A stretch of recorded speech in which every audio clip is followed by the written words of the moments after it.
Parenthood and the Children by Anna Frias from Cal Baptist University. What will be covered? The total fertility rate, factors to decide to be a parent or not to be a parent, trends in parenthood, and challenges parents face in the 21st century. The total fertility rate is the number of live births a typical woman will have during her lifetime. One can attribute the wealthier the nation, the less the TFR. This can be attributed to the income and education the nation may have. For example, Niger has the fertility rate globally, which averages to 7.6 children per woman. Bosnia-Herzegovina has the lowest TFR rate at 1.2, and the United States was rated at 1.9 compared to the other nations, according to the Population Reference Bureau of 2013. As you can see in the graphs of Uganda compared to Cambodia, the wealth and income distributions are associated with fertility and health. For example, the poorest individual in Uganda can have an average of 7.9 children in her lifetime compared to the wealthier Ugandan who will bear on average 4 children. This can be also seen in the American population. As stated in the textbook, as women's incomes increase, fertility declines. The United States has socially accepted as 2 children per family to be the norm.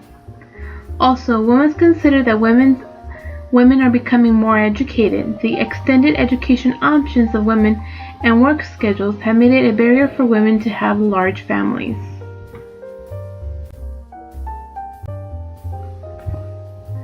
According to the textbook Marriages, Families, and Relationships, Making Choices in a Diverse Society, the birth rate has decreased in the U.S. over time. The total fertility rate has declined during economic slowdowns. As stated in the textbook, in the Great Depression, the TFR increased during the 50s and 60s when we had good economical profits. Then again it reduced in the 1970s towards the 2000s due to the energy crisis and then the Great Recession. With the decrease of income in an economic slowdown and higher costs of raising children and availability of family planning with national health care, it can be assumed that these are some of the contributing factors for the decrease of TFR in the United States. Research shows that when women voluntarily use family planning to space their children and have the number they want at the healthiest time of life, nutrition improves amongst the life cycle. The benefits of family planning go beyond health. With smaller families, parents can invest scarce resources in the education and future of their children. Women with fewer children are better able to seek employment, increasing household income and savings. In the long term, expanded use of family planning can lead to the host of other benefits, including poverty reduction and both human and economic development for nations. The United States is a huge nation that holds many cultures and ethnicities.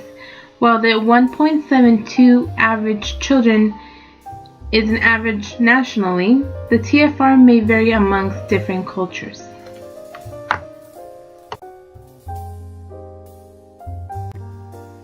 Factors to decide to be a parent. Society can pressure women to have children. One can place value on children to help the family. Back in the day, people would have more children to help with the agriculture or industrial society. Opportunities cost can come in tax breaks, or one may feel the sense of purpose with having a child. So what are the factors in deciding not to bear children?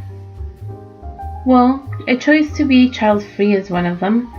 The choice to be child-free differs by race.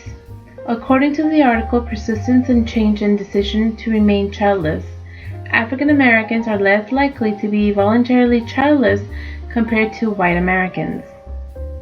Some parents who choose not to have children indicate that the higher earnings increase their opportunity costs. The individuals prefer to have full-time employment over having any children.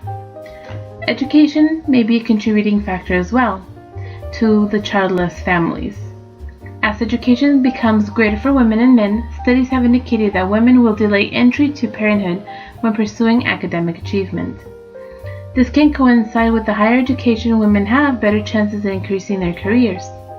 This will lead to moving up the ladder faster, and having a child may put a dent on the career ladder. Society norms pressures that children bearing may be best if in a committed relationship due to its practicality.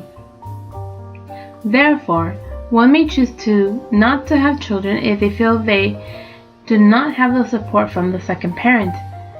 Bearing children is a long-time commitment and many may not want to do it alone.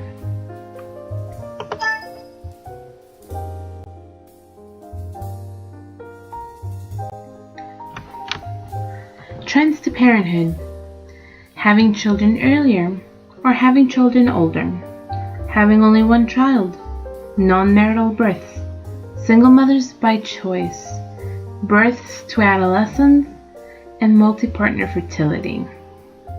Let's talk about having children earlier. There's its advantages. One is more physically able to have children, has more energy, slower career ladder, so your career may start at a later time. Start adult life earlier. So the children are grown, you're still young, and you have your adult life. And then you have more time to save for college and retirement. Now compare that to having children when you're older. You have more of a sense of personal development. Career development, you can reach your career at a younger age. Your own confidence increases and you are more financially stable. Another trend is having only one child. Women increase their career opportunities and then they decide to have children, so they only have an opportunity to have one child. Desires to be a parent in an inadequate work environment allows or limits the amount of children one can have. High cost of raising a child for college can also be a limitation. However, one may choose to have only one child because they have the peer support. When others do it, it just becomes simpler for them to do it. Non-marital births. There's an increase of women choosing to have children and not to be married. Increases the births outside of their marriages. Percentages of children born outside of marriage is higher than those who are born within a marriage. That's a new trend. And cohabitation increases to non-marital births. So since people choose not to get married, they might have children when they're cohabitating. Single mothers by choice. This is mostly older women with an education and already established career. They feel that they've done what they wanted and now they want to have a child. Because this might be due to the fact that they are unable to find stable partners, yet one chooses to be a parent. And when they make that choice, they can choose to either have a child by birth or by adoption. Birth to adolescence, that's a trend that has changed. It's gone down. As seen in the graph, adolescent pregnancy has decreased from 1991 to 2011 for all ethnic backgrounds. So most backgrounds in the United States, most ethnic racial backgrounds in the United States have seen a decrease in teen pregnancy. This can be attributed to the use of contraceptives available for teens now. Teens are now less likely to become pregnant and have unnecessary abortions. Multi-partnered families or multi-partner fertility is a growing trend. Having children with one or more partners, most common amongst non-married families. This can lead to complex family systems and it can weaken the extended family ties. A contributing factor to the multi-partner fertility can be the lack of education and or low education that the multi-partner families may have.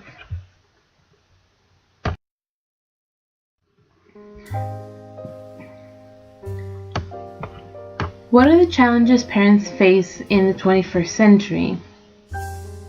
You have multi-partner fertility or multi-partner families, technology, work, pluralistic societies, parents' influences, caring for a child and an elder simultaneously, parenting is becoming a choice, and parents' authority is questioned. When you have multi-partner fertility, children may see some fathers on a temporary basis with another male partner that may join the family soon. With technology, cell phones allow for communication between child and parents to be immediate, yet parents cannot protect their children from the social media now that can be available to them via the internet or via their smartphones. Work can be demanding. It can be difficult to juggle a family and work at the same time. This can lead to less time spent with the family and the children. A pluralistic society can be challenging when one's values or morals may not be seen eye to eye with other people's values or morals. Children are influenced by many people they encounter in their lifetime other than their own parents. Parents influence their children's health, weight, eating habits, intellectual abilities, behaviors, and self-esteem, which can overwhelm a child. Caring for a child and an elderly simultaneously and working is just very difficult to juggle.